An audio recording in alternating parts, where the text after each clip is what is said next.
What's up YouTube? Sean Forney here. I'm going to do a quick little review video or overview, if you will, of this new little purchase that we got here for our farm in Berkeley Springs, West Virginia. Stony Spring Farm. If you haven't seen my other videos, we do raise registered miniature Scottish Highland cattle, fainting goats, the whole shebang in West Virginia.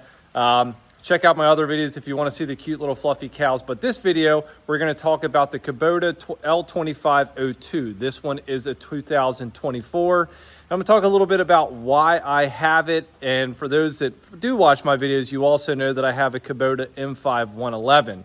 So there's a reason why I got the smaller tractor. The biggest reason is, well, the M5111 is just too big to do a lot of small tasks on the farm. So think about like light loader work, moving gravel around, getting in tight spots where you don't want to necessarily destroy your grass, things along those lines. So there is a need to have both. While it's a convenience, I can do some of those things with my M5111, but you know, fitting through gates that might be a little tight, working under small areas where the cab hits of the M5111. So there's several reasons. One of my favorite things about the L2502 is that it's no emissions. It's a 25 horsepower tractor, so it falls under the DPF, the particle filtration system, whatever, and then also DEF. So it doesn't have either one of those. The M5111 does. Now, it's not a powerhouse by any stretch of the imagination, but I do have a 72-inch brush hog right there, bush hog, that it operates fine. The rear tires are filled to give it that extra balance. And it just has a good need. So think of whenever we're doing haymaking, well, the M5111 it's too big of a tractor to, you can run a rake with it. You can run my tedder with it. But ideally, you have two tractors to do those things. Realistically, I would like to get an old International, but this was too good of a deal to pass up. I did buy it brand new, kind of like an end of year type of deal. And it was like $4,500 off of sticker price. So really couldn't pass up the opportunity to have something new, have something under warranty. So stay tuned. I'm going to talk about what I like, what I don't like, and go over the tractor with you. It's a little dusty, but it pretty much is brand new. So thank you guys so much for watching. Hit the like button, hit the subscribe button, and we're going to dig into it. So here we are in the equipment shed. This is where most stuff is. Horse trailer, rake, kids' toys, adult toy. This is the Honda Rancher that you'll never, ever kill. We've tried. Tedder back there, my baler, the M5111, the L2502, then, of course, my Kubota disc spine over there. So this has those new, I don't know what to call them. I think they're considered a hybrid tire, the tread pattern. It's not quite agriculture and it's not quite industrial. It's kind of like the new in-between that they've come out with. Now this tractor is a 2024 L2502. There's not a ton of different options you can get on these. You can get the cruise control. Of course, you can get your tires filled. That's a dealer installed option, as well as the cruise control.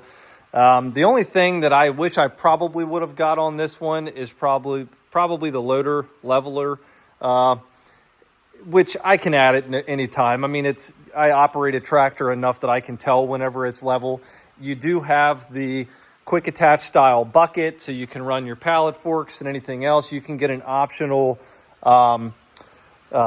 attachment or optional connections up here to run hydraulics in the front. I don't need it. I have that for my big tractor to run my grapple bucket and things like that.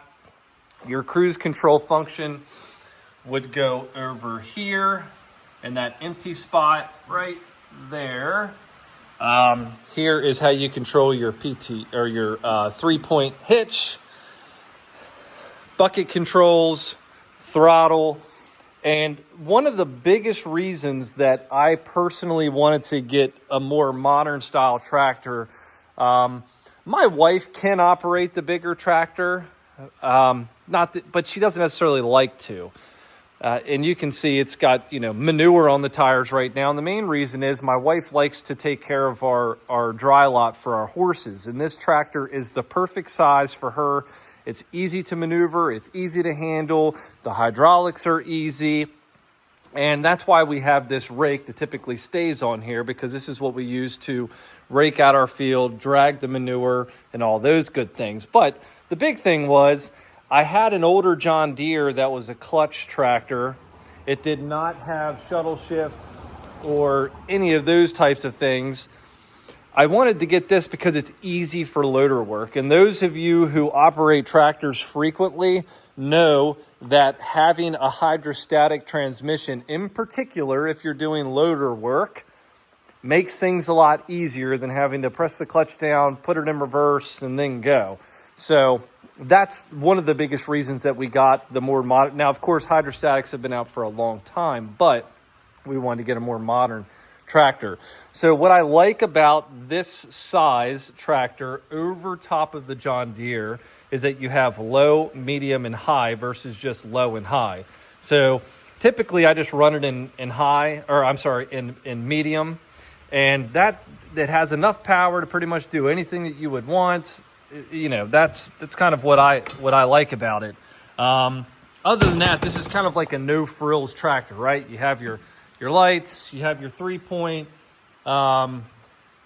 obviously you have your ROPS. They are foldable ROPS, and it does have a typical analog screen. So here, I'll show you starting procedures. It is pretty cold here right now. It's in the 40s.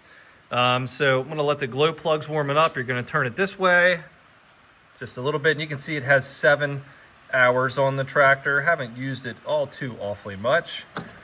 And you will see and be able to hear that this is no emissions diesel. My favorite thing about a diesel, it's going to roll some coal on a cold start.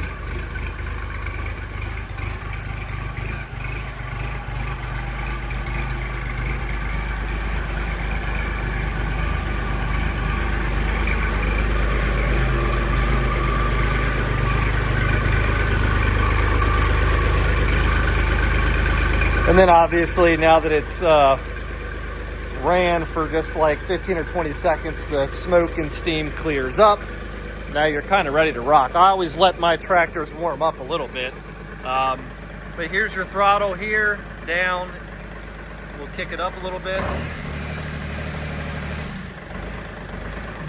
Bucket controls. You can lock it like that. Then you can't do anything with the bucket. Your quick attach for your hydraulic hoses.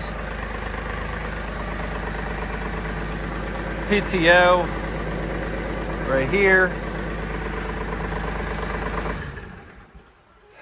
Now, as far as complaints on the tractor, again, I knew this whenever I bought this. It's only 25 horsepower. Bought it because it doesn't have the emissions nonsense on there. It's less for things to go wrong. Realistically, I accept that. I accept that I bought a 25 horsepower tractor, but I also have the bigger tractor there. My only realistic complaint for this thing, it's the perfect size, is that I wish the fuel filling was on the side. I think that would be a very, very nice feature, rather than getting your big 5-gallon can up here and holding it over top. You don't want to scratch anything. Of course, this thing is dirty as all get out, but that's the one thing I would change. Now, something that is interesting about the L series, they're pretty much, the 33 horsepower, 35 horsepower. It's the same exact size tractor, just has more horsepower. But with those, you do have to contemplate whether you want to deal with the emissions or not. So that is a quick overview, if you will, of the L2502 Kubota tractor. If you have any particular questions or anything you would like to see on the tractor, please feel free to comment below, and I will do my best to get to it. So thank you guys so much for watching. Any questions, comment below. Everybody have a great day.